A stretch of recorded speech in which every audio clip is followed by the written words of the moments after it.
ya leído el texto de Santiago. A mí la verdad que he estado estudiando esta semana este pasaje y ha sido muy desafiante para mí. De hecho, esta noche todavía estaba ahí dándole vueltas y sorprendiéndome con la palabra del Señor. Y para comenzar, hermanos, nosotros debemos asumir que la iglesia de San Carlos, la congregación de San Carlos, es una congregación que está siendo formada. Es una congregación que está aprendiendo y se está preparando para alcanzar el estatus de iglesia conformada en algún momento, con su propio consistorio, con su propia junta diaconal. Todavía no lo somos, pero por la gracia soberana del Señor, yo creo que sí lo vamos a hacer. Y por misericordia del Señor, lo que quizás la avanzada era espiritualmente hace 3, 4 años, ya no lo es. Y lo que es hoy, en 5 años más, no lo va a ser. Creo en el Señor que va a ser mucho mejor. Y eso es porque nosotros como cristianos estamos en un camino de santificación. Recordemos que el Salmo 119, 105 nos dice: lámpara es a mis pies tu palabra y lumbrera mi camino. Y una iglesia que está sometida a la palabra del Señor necesariamente va a cambiar en dirección hacia cumplir la voluntad del Señor. Y es precisamente lo que Santiago en este texto está intentando decir. Santiago, este hermano del Señor Jesucristo, era presbítero en la iglesia de Jerusalén. Él era un anciano de la iglesia, según los historiadores, uno de los más destacados pastores de las iglesias de Jerusalén. Él no era apóstol, y él escribe a los creyentes que están dispersos a lo largo y ancho del territorio producto de la persecución que se vivía en esos años. Se cree, quizás esto ya lo vieron algunos sermones atrás, que la carta de Santiago es una de las primeras cartas cristianas, no superior al año 60 después de Cristo. ¿Qué quiere decir esto? Es que por lo mismo él no nombra esto de cuando el templo ya cae, ¿cierto? Y tampoco nombra el concilio de Jerusalén, cosa muy importante. Y también por eso se notan muchos rasgos de judaísmo en la carta de Santiago. Pero él escribe a gente real, tal cual como nosotros, a iglesias que tienen tensiones reales, como las nuestras, y a personas que tienen tentaciones reales, como las nuestras. Y él les dice algo que parece muy sencillo de hacer, pero que es profundamente desafiante para nosotros los cristianos y para los hermanos de ese tiempo. No basta con solo escuchar la palabra del Señor. Hay que oírla y hacerla. No basta con solo venir el domingo, oír un sermón, estuvo muy lindo, y me regreso siendo el mismo. Y esta mañana el Señor nos llama a que nosotros nos podamos examinar a nosotros mismos, no al del lado, a nosotros mismos, y nos hagamos las preguntas como: ¿somos verdaderamente oyentes de su palabra? ¿Somos realmente hacedores de su palabra? ¿O nos comportamos como aquel que en la mañana se echa, yo nunca me peinaba, pero se echa una peinadita rápida en el espejo, se mira las imperfecciones, se va y se olvida? Y la proposición central de este mensaje la podemos resumir de esta manera: la verdadera religión se manifiesta en que Dios recibe, en quien recibe humildemente la palabra de Dios, la obedece activamente y la expresa en amor hacia su prójimo. Eso es lo que Santiago nos está diciendo en este pasaje. Se manifiesta la verdadera religión en quien recibe la palabra con humildad, la obedece activamente y la expresa en el amor. Y aquí en este pasaje vemos 3 movimientos en el texto que nos llevarán a ver la postura del corazón, la práctica de la obediencia y finalmente lo que prueba verdaderamente cuál es la piedad de un cristiano. Si ustedes los que toman nota, el primer punto se llama la postura del corazón que recibe la palabra. Y vamos a abordar del pasaje 19 al 21. Me voy a poner tiempo porque si no después me emociono. Y si bien voy a tratar de distribuir bien el tiempo en los 3 capítulos, y necesariamente debemos detenernos en estos 3 primeros versículos. Y fueron los que anoche me dieron mucho, no dolor de cabeza, pero me concentraron mucho tiempo repasando el texto porque descubría más y más y más, y es muy interesante. Santiago comienza esta triple exhortación en el versículo 19, 20, 21, si usted tiene su Biblia abierta ahí. Y Santiago no hace un simple consejo de formalidad como un pastor de la iglesia, sino que él describe el alma que está preparada para recibir a Dios. Pronto para oír. Vamos a abordar eso primero. Pronto para oír. Para nosotros en la tradición reformada, escuchar la palabra del Señor a través de la predicación es un medio de gracia. Calvino, de hecho, enseñó que Dios se designa a hablar a través de labios humanos, aun siendo nosotros inmerecedores de aquello, y que despreciar la predicación de la palabra del Señor es rechazar a Dios mismo.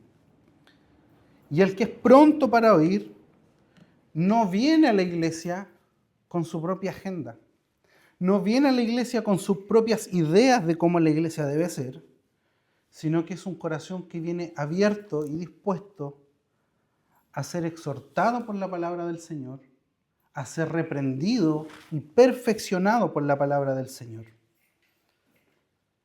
Es un cristiano que permite que el Espíritu Santo amoneste su vida y le diga, tú debes cambiar esto en tu vida. Pero Santiago agrega otra frase súper cortita, pero muy contundente. Tardo para hablar. Y lo que es real es que en una iglesia en formación, como lo es San Carlos, como es La Fuente y otras avanzadas del presbiterio, las tensiones siempre van a existir. Porque muchos de los que estamos en una avanzada, nuestros caracteres están en un proceso de formarse. Porque muchos de los que estamos acá venimos de otras denominaciones donde la forma de funcionar de la iglesia es completamente distinta a cómo funciona acá.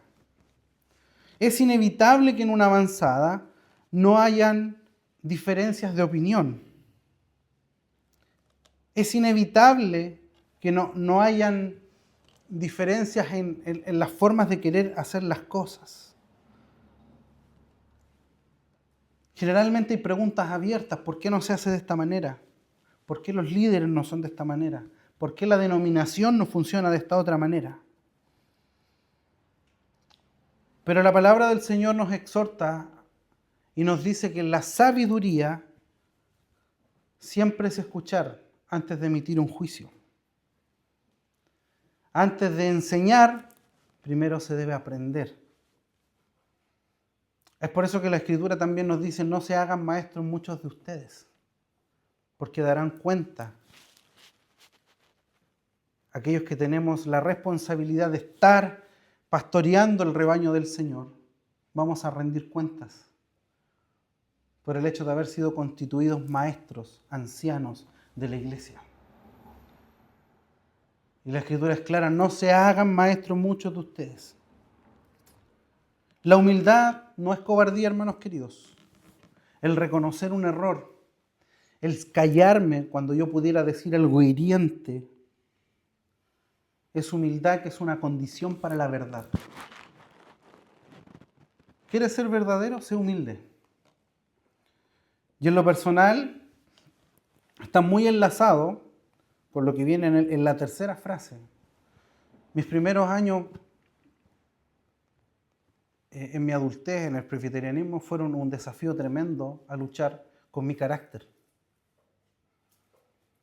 Yo era una persona, ahí los que me conocen de más tiempo, que si a mí me molestaba algo, a mí me daba igual el lugar donde yo estuviera. Yo iba y se lo decía. Nunca faltándole el respeto, pero muchas veces sí airado. Rasgaba las vestiduras igual que los fariseos, así, pero ¿cómo puede ser que hagan esto? Pero la Escritura también nos exhorta aquí, tardos para enojarse. Todavía no salimos del versículo 20 y ya lleva 3 frases Santiago que nos desnudan completos delante de la palabra del Señor. El versículo 20, si usted vaya, explica por qué hay que ser tardo para enojarse. Y dice, la ira del hombre no obra la justicia de Dios. La ira humana, a diferencia de la ira santa del Señor, raramente persigue esa gloria del Señor. Cuando usted se enoja con su hermano, cuando usted se enoja con su esposa, cuando usted se enoja con sus hijos, cuando usted se enoja con el liderazgo de la iglesia, difícilmente los argumentos de su enojo van a querer glorificar al Señor. Lo que usted quiere demostrar es tener la razón. Lo que usted quiere demostrar en el enojo es ganar, es competir. Es por eso que dice la palabra del Señor que esa ira del hombre no obra la justicia de Dios. Y aquí hay un debate entre los eruditos. Dicen, ¿qué se refiere justicia de Dios?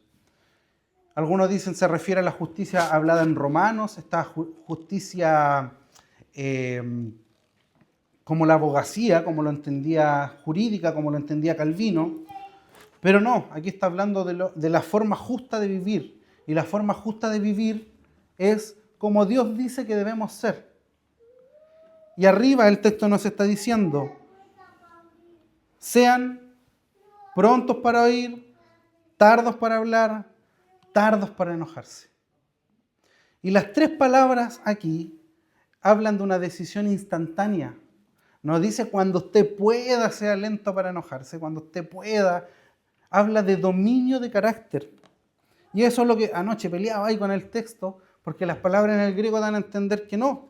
Usted voluntariamente decide someter su carácter y decir, no me voy a enojar. Someto mi ira al dominio que el Señor me dio. Porque un cristiano tiene dominio sobre su cuerpo. Tiene dominio sobre sus sentimientos.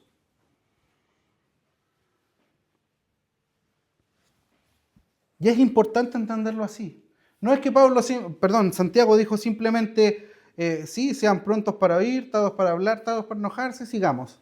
Las palabras que ocupa son de un tenor importante. En el griego hay de repente 3, 4, 5 palabras para referirse a un término que en el español es uno solo. Y aquí está diciendo, tú debes tomar la decisión de escuchar. Tú debes tomar la decisión de no hablar. Y tú debes tomar la decisión de no enojarte. Debes poner eso al control tuyo porque eres un hijo de Dios. Eso está diciendo el texto. Y eso es profundo. Porque muchas veces en los conflictos, incluso familiares, el ego, el egoísmo personal, intenta dominar nuestro propio control y terminamos hiriendo a quienes más amamos. En cuanto a matrimonios, muchas veces nos sale una palabra que hiere al cónyuge, que hiere al hijo. Porque la ira está controlándonos a nosotros y no nosotros a la ira. Y es eso lo que Santiago está hablando profundamente en este texto. Y una iglesia que está en formación debe aprender a confrontar su pecado, porque eso es pecado. Debe aprender a confrontar los errores que pasan en la iglesia sin cólera, sin ira, conversando, entendiendo que todos los que estamos acá fallamos, no todos pensamos igual. No todos pensamos igual. Yo a ratos converso con mi señora, bueno, siempre converso con mi señora, pero cuando no están ahí el público paseándose por entre medio, producto también de la condición de mi hijo, ¿cierto? Ha sido un tema de estudio el estudiar la neurología, el leer, instruirse sobre eso. Entonces yo le decía, si tú supieras cómo yo mismo, por ejemplo, percibo cosas del mundo, digamos, y mi mente es muy rápida para algunas cosas, y a veces la gente hiere sin darse cuenta. Yo que a ti eso de repente, ese hermano sin una mala intención largan una frase que ofende a otro hermano que tiene una condición física distinta, que tiene una enfermedad, que tiene, no sé, vaya a saber usted, que habla de alguna forma extraña quizás, o no típica como los demás, y sin querer queriendo, una pequeña frase puede causar mucho dolor. Y hay mentes que son más rápidas que otras, que dicen, chuta, lo que dijo el hermano. Ya es cuando uno se ira. No se ira. Entonces la iglesia tiene que aprender a confrontar ese pecado. pero de una manera humilde ante el Señor, sometiendo nuestro carácter al Espíritu Santo. Y ahí avanzamos recién al versículo 21, y esto es más glorioso aún, porque esto involucra una doble renuncia hacia nosotros y la recepción de algo importante. Si usted va al 21, Santiago dice que desechemos toda inmundicia y todo resto de malicia. Y aquí la imagen es profunda, porque cuando Pablo está escribiendo desechemos toda inmundicia y todo resto de malicia, lo que está diciendo es tú voluntariamente, cada día, constantemente, no en el pasado, no en el presente, siempre, día que te levantes, desecha la ropa sucia que andas trayendo puesta. Eso está diciendo. Cuando dice desecha la inmundicia, está diciendo sácate toda esa ropa sucia, andrajosa que tienes. Y después cuando él les dice y todo resto de malicia, que se traduce en Reina Valera de esa manera al español, la palabra que Santiago, a veces le digo Pablo, Santiago, que Santiago está ocupando aquí es profunda, porque no es deja tu maldad. La palabra que él está ocupando acá es un vaso, disculpe el ejemplo, es un vaso con agua servidas. Un vaso con agua del excusado. Y que esa agua sale y sale y sale y sale de su vaso. Usted es el vaso. Y lo que Santiago está diciendo aquí es desecha toda la abundancia que excede y que sale de pecado de tu vida todos los días. Eso es lo que Santiago está diciendo en este texto. Sácate la ropa sucia del pecado, deja de abundar en el pecado, deja de tirar pecado a todos lados en tu vida cristiana. Y eso es chocante para nosotros, porque si nos ponemos frente al espejo, a este espejo, nos vamos a dar cuenta que muchas veces tenemos espiritualmente un olor nauseabundo a pecado. Porque los hermanos por fuera nos pueden ver muy elocuentes, muy cristianos, pero nuestros pensamientos han tomado control de nosotros en pensar mal sobre el hermano, en pensar mal sobre nuestra familia, en obrar mal en nuestro trabajo, en obrar mal hacia nuestros hijos, mal hacia nuestro prójimo. Y Santiago nos está diciendo, sácatelo ahora. Deja de vivir de esa forma ahora. Toma la decisión de sacarte esa ropa y dejar de vivir de la manera en la que estás viviendo. Y esto es clave, hermanos, porque usted no puede recibir una santificación si usted no quiere renunciar activamente a su forma de vivir. Usted no puede recibir la palabra del Señor mientras se aferra a los ídolos de su corazón. Calza mucho con el mandamiento que estábamos leyendo hoy. Nadie se puso de acuerdo para nada. Tocó. Y muchas veces los ídolos del corazón, que nosotros asumimos evangélicamente que son así, no son las virgencitas por ahí, no son prender las velitas, cosa que los hermanos anglicanos y luteranos hacen constantemente. No es que usted tenga la imagen de San Cholito, porque la idolatría muchas veces en nuestro corazón son nuestros hijos, son el dinero, son nuestro trabajo, es un líder de la iglesia. Hay muchas personas que idolatran a uno de los líderes de la iglesia. Y eso es idolatría. Porque nosotros estamos llamados a darle solo la honra, la gloria y el primer lugar a nuestro Señor y Salvador Jesucristo. A eso fuimos llamados. A despojarnos de todo ídolo del corazón. Entonces, cuando usted toma la decisión con la ayuda del Espíritu Santo de despojarse de todo aquello, ya no hay exceso de pecado. Su vaso deja de botar agua servida y entonces comienza a haber agua pura y limpia, porque el Espíritu Santo te comienza a preparar y a perseverar en una vida de santidad. Y acá hay un contraste muy importante. Dice, recibamos con humildad la palabra implantada. Prometo que aquí es la última parte donde me detengo más. La palabra que ocupa es algo así como la palabra injertada en tu corazón. Una operación donde se abre tu corazón, se pone una semilla allí, se cierra tu corazón.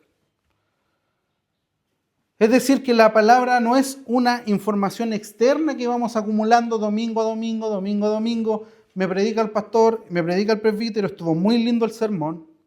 Sino que es una semilla viva provista por el Espíritu Santo para tu corazón. Es por eso que la transformación del cristiano es de adentro hacia afuera. Y no como muchas veces, los que venimos de otro contexto, se nos explicaba que era de afuera hacia adentro, ¿cierto? Uno entraba por la puerta, hermano, su terno, su corbata. Y empezaba un cambio al revés. Y no estamos diciendo que eso sea malo. Estamos diciendo que el proceso es al revés. Porque usted puede andar muy cacharpiadito.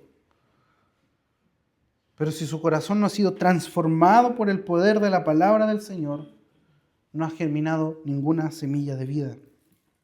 Y la semilla de la palabra del Señor es una semilla viva. Y esta palabra, dice Santiago, es poderosa, si lee más abajo, para salvar sus almas. Esto es suficiente en sí mismo, es decir, la palabra no necesita ayuda de nada para transformar tu corazón. El Señor te llama y te transforma. Hasta ahí, todo muy lindo, pero yo quiero pedirle a alguien que por favor busque rápidamente Jeremías 31-33, otro que busque Ezequiel 36, 26, 27, esto era lo que estaba peleando anoche, y otro que vaya a Mateo y lo abra nomás, porque no podemos leer Mateo 13 completo, pero para que alguien verifique que lo que estoy diciendo es verdad. Ezequiel 31-33, si lo tiene fuerte, lo lee. Hermano. ¿31-33? Sí, Jeremías.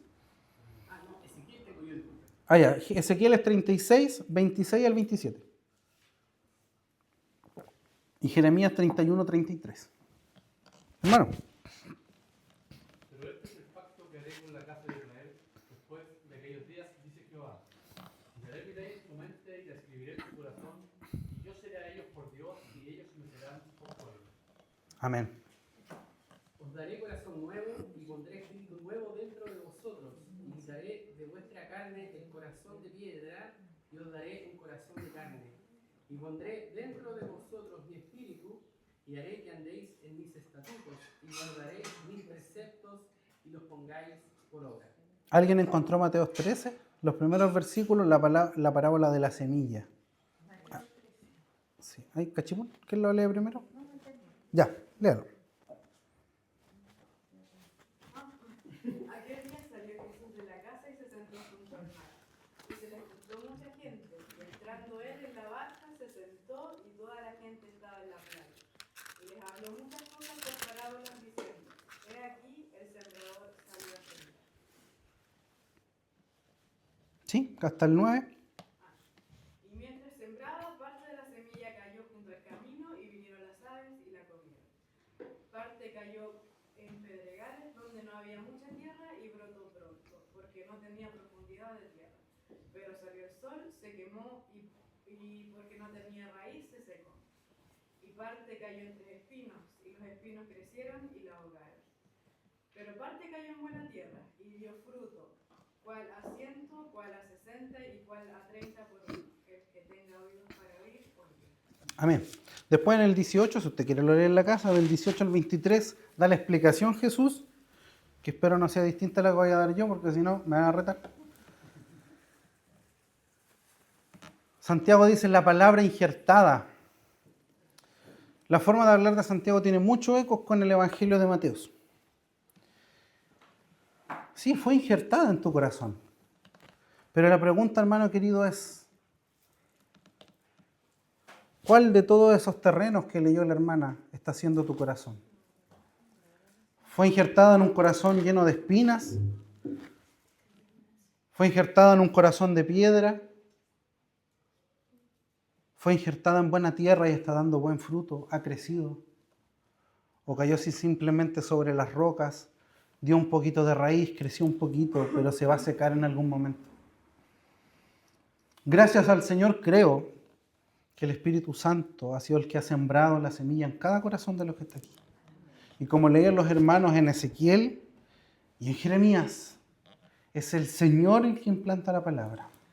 Y si tu corazón aún está siendo un corazón de piedra, como leían los hermanos ahí, yo creo también que el Señor tiene el poder, por medio de su palabra, para transformar tu corazón en un corazón de carne.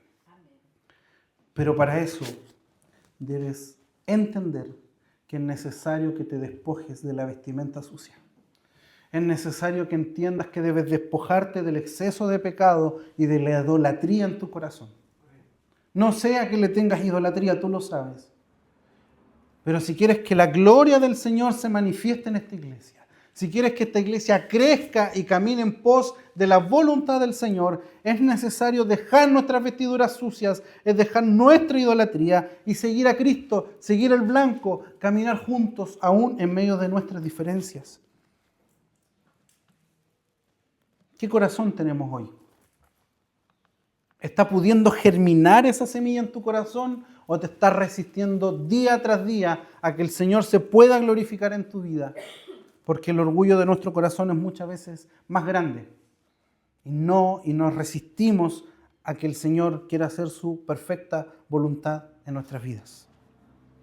Y esto es precioso para nosotros. Porque la palabra de Dios es el instrumento que el Espíritu Santo ocupa para regenerarnos y para santificarnos día tras día. Por eso estoy yo aquí, por eso están los pastores aquí, los presbíteros aquí, por eso predica la iglesia, porque sabemos que la palabra del Señor es efectiva, obra y a su tiempo se glorifica en la vida de sus hijos. Es por eso que estudiamos la Escritura, es por eso que memorizamos la palabra del Señor, porque es poder de Dios para todo aquel que cree, como señaló Pablo en Romanos. Y esto nos lleva al segundo punto, la obediencia activa a la palabra del Señor. Y ahí vamos a abarcar del versículo 22 al 24. Santiago dice, sean hacedores de la palabra y no solamente oidores que se engañan a sí mismos. Esto es una de las advertencias más solemnes que podemos encontrar en el Nuevo Testamento. Santiago dice que el oyente que no obedece a la palabra del Señor se engaña a sí mismo. Cuando usted domingo tras domingo escucha la palabra del Señor, pero no obra la palabra del Señor, me permite decirlo en buen chileno, se está haciendo tonto solo. Usted mismo se está vendiendo cruces. No es simplemente ser inconsistente en el servicio al Señor, te estás engañando porque tú te percibes en una posición que en realidad no estás ocupando como hijo de Dios. Quizás te estás creyendo en una posición como aporte que no estás haciendo en la obra de Dios. Y esto es poderoso, la forma que Santiago lo dice. Porque aquí va el ejemplo del espejo, ¿cierto? Como que usted en la mañana vaya al espejo, recordemos que los espejos en los tiempos que se escribió no eran como los de ahora en un vidrio, eran en un metal, entonces usted se veía así como medio borroso, medio deforme, pero aún así usted se ve en el espejo, usted se da vuelta y se olvidó de cómo estaba. Eso está hablando Santiago. Pero toca que hoy en día ese espejo no es lata, tampoco es vidrio, es la palabra del Señor. Y si usted pasa tiempo diariamente con la palabra del Señor, es imposible que usted se olvide cómo es usted. Si usted pasa tiempo de lectura, de devocional, familiar y personal, es imposible que se olvide cómo el espejo le mostró que usted estaba. Porque cuando escuchamos a la palabra del Señor, comenzamos a ver quiénes realmente somos. Comenzamos a ver nuestro pecado, nuestras flaquezas, nuestra necesidad y, por qué no decirlo, también tu potencial, tus dones y los talentos que Dios ha puesto en tu mano para servir al Señor. El Señor por su palabra te va mostrando en qué tú eres un aporte en la congregación. Pero si no vamos a responder realmente a lo que nosotros vinimos hoy, a escuchar y a poner por obra la palabra del Señor, estamos actuando neciamente. Hermanos, cuidémonos de la religiosidad sin transformación, de congregarnos domingo a domingo como lo hacen otras tradiciones cristianas. Escuchan ahí al Padrecito, 4 Ave María, salen de la puerta de la iglesia hacia afuera y son absolutamente los mismos que hace 20 años atrás. Eso también pasa en la iglesia evangélica. Eso también pasa en la iglesia presbiteriana. Muchas personas que son cristianos denominacionales pertenecen a la iglesia presbiteriana de Chile, pero no viven como un cristiano.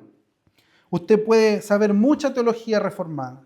Usted puede memorizarse el catecismo de Westminster completo, conocer los cánones de Dort, exponer aquí al frente y aún así no tener un corazón transformado. Intelectualmente puede ser muy capaz, pero eso no quiere decir que usted esté viviendo conforme a la voluntad del Señor.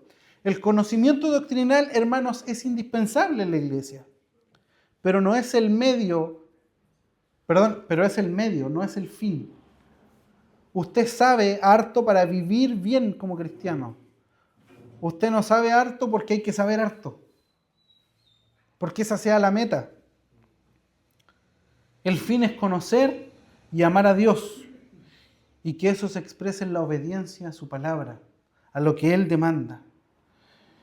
Y aquí Santiago ocupa esa palabra fuerte, engañándose a sí mismo, es un término súper duro en el original, porque es una persona que razona incorrectamente.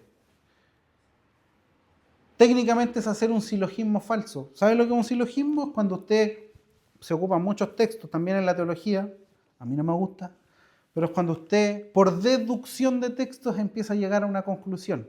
Ah, acá en un texto dice esto, acá en el otro dice, entonces yo concluyo que el Señor quiere esto. Y hay muchas personas que se engañan a sí mismos y concluyen cosas falsas de su propia vida, porque no se han sometido al Señor. El oyente inactivo no está siendo solamente negligente, sino que comete un error lógico. Por eso lo llama necio, porque asume que su estado espiritual es mejor de lo que es. Y generalmente los hermanos que pasan por estos procesos se sienten superiores a los demás. Hablan desde la perfección moral hacia los demás. Y esto es lo que nos debe hacer pensar. ¿Cuántas veces hemos estado en esa posición como cristianos? Pero aquí hay una bienaventuranza, no todo es reto. Versículo 25. En contraste, Santiago describe al que mira atentamente a la ley perfecta, la ley de la libertad, dice allí, y permanece en ella. Hay dos verbos que importan aquí, mirar atentamente y permanecer. No es mirar casualmente lo que el Señor nos está hablando, es una mirada contemplativa diaria a la palabra del Señor. Como quien se inclina ante su Biblia y empieza a buscar qué el Señor me está diciendo que debo hacer. No es simplemente una lectura superficial. Y por otro lado debe ser una permanencia. No solo acudir a tu Biblia o al Salmo 91 cuando estás en momentos de crisis. Es acudir diariamente a la palabra del Señor. Sumergirte en ella, conocerla, comprenderla. No para mostrar que sé más, sino para obrar conforme a lo que el Señor me demanda.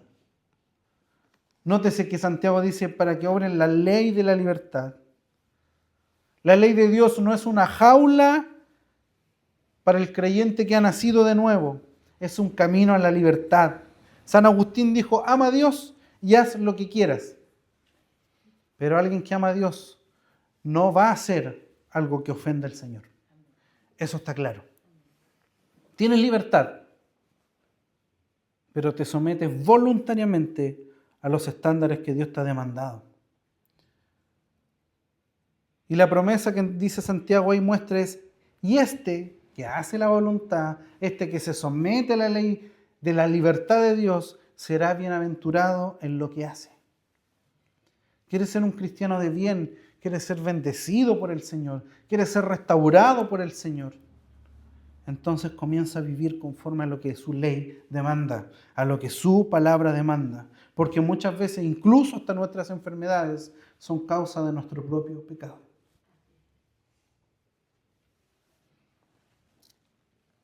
Hay fruto en aquellos que tienen una obediencia viva a la palabra del Señor.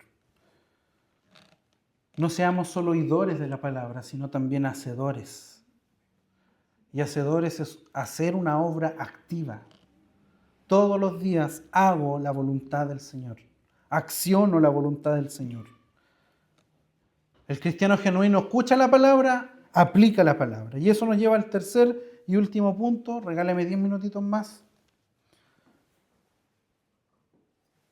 Y nos muestra del versículo 26 al 27. La lengua como reveladora del corazón. Si usted quiere ir al baño, este es su momento. Porque vamos a hablar de uno de los pasajes más complejos de la Biblia. Si alguien se cree religioso, versículo 26, pero no refrena su lengua, sino que engaña su corazón, la religión de este es vana. ¿Lo dejamos hasta ahí? ¿O seguimos? Perfecto. La palabra religioso en este texto alude a prácticas externas de piedad. Voy al culto, ayuno de repente, hago una oración aquí adelante, pública, ¿cierto? Y Santiago nos está diciendo que esas prácticas sean malas. Debemos ayunar, debemos orar, debemos asistir a la congregación. Es parte de la vida cristiana. Pero si todas estas prácticas no van acompañadas de, disculpen la expresión, pero Santiago lo escribe así, de ponerse el estribo en la boca, eso está diciendo Santiago. Usted póngase un estribo en la boca como el caballo y déjese domar por el Señor. Eso está diciendo. Póngase el estribo en su boca. Don Reina y Don Valera lo hicieron un poquito más tiernucho, la expresión en el español, pero en el original está diciendo póngase el bozal. Es fuerte. Nos está confrontando. Si no pones un freno en tu boca, entonces todo lo que haces está vacío. ¿Por qué la lengua? Porque la lengua, dice Lucas 6:45, revela lo que hay en nuestro corazón. Y en una iglesia en formación somos tentados todos, y no solamente en la formación, en las que llevan como 300 años de vida, a los chismes, a la murmuración. Somos tentados a de la nada hacer una crítica destructiva contra otro hermano. Somos tentados de la nada a usar palabras hirientes contra otros. Y Santiago nos está diciendo, si no controlas tu lengua, entonces todo lo que haces en tu religión es vano. No importa cuántos cultos asistas, no importa cuánta doctrina sepas, estás viviendo una vida vana. Refrena tu boca con una brida. Y usted sabe lo incómodo cuando, los que conocen un poco más, cuando usted está enseñando al caballo, lo complejo que es para el caballo andar con algo aquí y que se suba alguien y lo dome y le diga dónde ir. Pero así es nuestra lengua. Me atrevo a decir mucho más poderosa que un caballo. Y necesita ser gobernada. Necesita ser educada y enseñada. El Espíritu Santo, dice Gálatas 5:23, produce un fruto. O sea, una de las características del fruto del Espíritu es el dominio propio. Los cristianos debemos tener dominio propio. Y una iglesia que está llena del Espíritu Santo es una iglesia que comienza a hablar con gracia, con sabiduría. Es una iglesia, hermanos, que cuando hablan edifican. Hermanos que cuando deben manifestar una diferencia a otro, lo hacen desde la mirada del amor. Cuando el Espíritu Santo obra en nosotros, entonces muchas veces somos incluso llamados y amonestados a guardar silencio. Porque aunque veamos situaciones injustas, a su tiempo el Señor va a orar. Y a veces es preferible el silencio que palabras que dividan una congregación.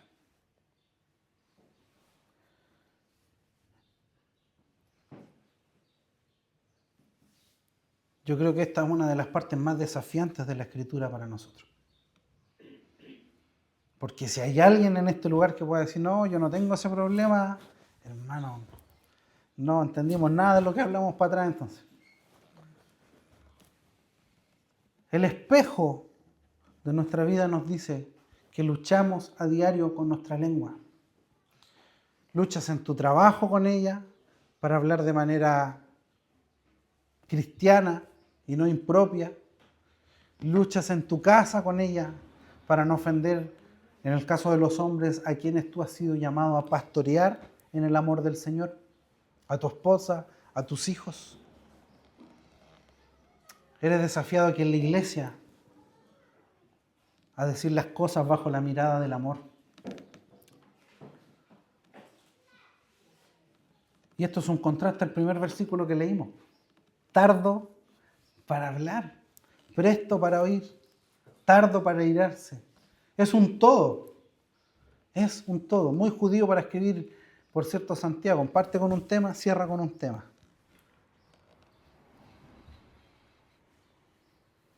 No se trata solo de pureza ritualista aquí, de que todo esto que estamos haciendo ahora salga muy lindo, de que sonemos muy bien.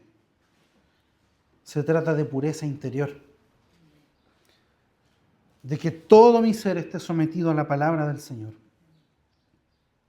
Y lo puro no es lo ceremonialmente separado, sino lo que es moralmente íntegro. ¿Quieres estar apto para servir al Señor? Más que tu conocimiento, importa que seas íntegro delante del Señor. Que allí donde nadie más de esta iglesia te está mirando, vivas como un hijo del Señor. Te comportes como un hijo del Señor. Que cuando comentes con otro, que cuando vayas a ver a otro en la visitación, que lo vamos a ver en el último texto, no sea para hablar mal de tu hermano, no sea para hacer críticas de cómo te gustaría que fueran las cosas, sino que sea para edificar a tu prójimo, para bendecir a tu prójimo. Porque si no, todo lo que estamos aprendiendo es vano. Nos hemos vuelto fariseos, que hablamos muy lindo, pero que practicamos muy poco. Estoy hablando en un caso hipotético, por cierto, ¿cierto? Hay dos dimensiones inseparables de la piedad auténtica. El amor al vulnerable, que son los últimos textos, los últimos versículos. Visitar. Y visitar aquí, Santiago, la palabra que ocupa visitar, no es simplemente, yo voy a ver al hermano, ¿cómo está el hermano? Me voy. No habla de eso. Es pasar tiempo con alguien. Es cuidar a alguien. Es con la intención de ayudar, de socorrer, de cuidar. Y Santiago nombra huérfanos y viudas, que en el mundo antiguo eran las personas más desechadas. Quizás muchos de acá sabrán que en el mundo romano los huérfanos eran tirados al basurero. Y la iglesia cristiana recogía a esos huérfanos, criaba a esos huérfanos, los vestía, los alimentaba, y muchos de ellos después eran ministros de Dios que cuidaban a la grey del Señor, ancianos de la iglesia. Las viudas y los huérfanos eran lo más desechado de esos tiempos. Hoy en día tenemos pobres, tenemos enfermos, personas que viven solas, tenemos marginados, tenemos migrantes. Y muchas veces la iglesia calla porque no hemos tenido ojos para ver el sufrimiento del prójimo. Y una iglesia que no muestra el amor al prójimo, entonces su mensaje parece vacío. No podemos predicar de amor, pero no obrar amor. Y segundo punto es que hay una separación del mundo, porque Santiago dice, guárdese sin mancha del mundo. No es que usted se aísle como los monjes en el año 300, ¿cierto? Se arrancaron al desierto y ahí entre ellos se encerraron. Se trata de una lealtad radical a los valores que Dios te demanda a ti. Papá. Frente a los valores que esta cultura te impone. Papá. Frente a los valores que el mundo te dice que no están mal. ¿Qué importa abortar? ¿Qué importa el matrimonio igualitario? ¿Qué importa que tu hijo se perciba un dinosaurio? No está mal. Pero la palabra del Señor nos muestra todo lo contrario. Y una iglesia que quiere mostrar su fe genuina, entonces innegablemente va a tener que luchar contra la cultura. Papá, ¿por qué gritas? Porque estoy enojado.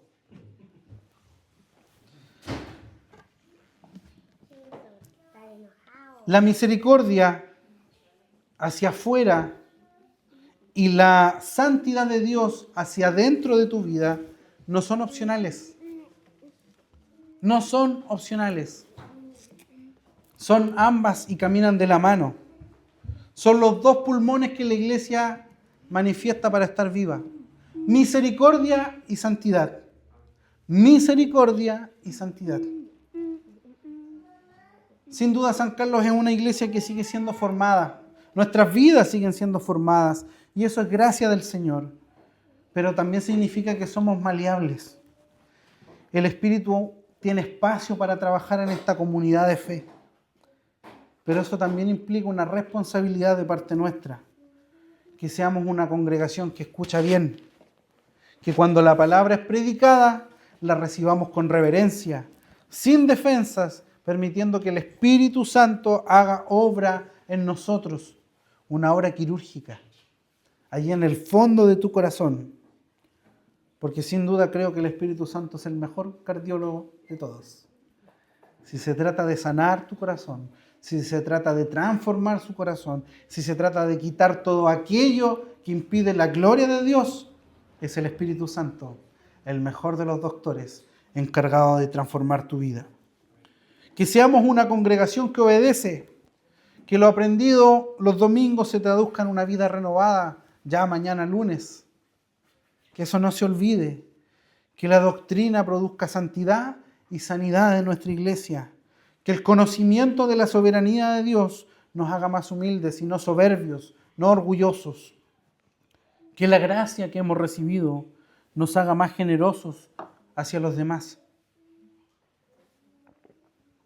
que seamos una congregación que cuida al hermano, que miremos a nuestro alrededor y preguntemos quién sufre, quién está solo, quién necesita ayuda. Las iglesias presbiterianas y reformadas tenemos una rica herencia en un oficio que se llama el diaconado. Y los diáconos son tan importantes como los ancianos de la iglesia. Los presbíteros, docentes y regentes no podríamos pastorear a totalidad la iglesia del Señor si no fuera por el cuidado que entregan los diáconos. Y oro al Señor, de hecho estoy muy alegre este año porque San Carlos pudo tener su diácono este año. Y ojalá el otro año sean más. Porque una iglesia no se trata solo de consistorio. Y ojalá la iglesia sepa reconocer también el trabajo de sus ancianos y de sus diáconos en el cuidado. Porque se debe decir también que quienes hemos sido llamados a un oficio en la iglesia, a pastorear el rebaño del Señor, muchas veces invertimos un tiempo que significa no estar pastoreando a nuestra esposa, a nuestros hijos. Y lo hacemos gustoso, lo hacemos felices, porque sabemos que estamos cuidando al cuerpo de Cristo y el Señor nos ha demandado guardarlos, cuidarlos, respetarlos, honrarlos, estar en los tiempos de dolor y no solo en los cumpleaños con ellos, no solo en los matrimonios, sino también en los funerales, en el hospital. A eso hemos sido llamados. Y ojalá nuestra iglesia tenga eso en mente, el servicio a los que lo necesitan. Que no sea una herencia que se pierda, que seamos una congregación que hable de gracia, de la gracia de Jesucristo, en nuestras conversaciones públicas como nuestras conversaciones privadas, personales e incluso por nuestras redes sociales. Que nuestras discrepancias y nuestros desacuerdos, la lengua o los dedos hoy en día, sean ambos esclavos del amor y no del ego de nuestros corazones. Santiago el día de hoy nos presenta una religión de ideas, no solo de ideas, sino una fe encarnada en nuestras vidas. Nosotros como reformados decimos que somos salvos solo por gracia, solo por fe y solo por Cristo. Pero esa misma tradición, desde Calvino, pasando por los puritanos, insistió en que la fe que salva no anda sola por la vida, produce frutos de obediencia al Señor y de amor hacia el prójimo. Que el espejo de la palabra del Señor nos recuerde mostrarnos 3 cosas. Que necesitamos humildad para recibir lo que Dios dice que hagamos, desechando el pecado que ensucia nuestras vidas. Que necesitamos obediencia activa, no solamente ese conocimiento pasivo teológico, que es muy lindo, por cierto. Que necesitamos una piedad que se exprese en amor a nuestros hermanos, hacia los vulnerables y también hacia la santidad de vida. Seamos pues entonces, hermanos, oyentes que no olvidan, hacedores que no se engañan a sí mismos, creyentes cuya religión no es vana, sino viva, pura y sin mancha delante del Señor. Y como decía Santiago, porque el que mira atentamente a la ley perfecta, a la ley de la libertad y permanece en ella, éste será bienaventurado en lo que hace. El Señor nos bendiga. Vamos a orar para dar gracias por esta palabra, así que lo invito a ponerse de pie y vamos también a dar la bendición final.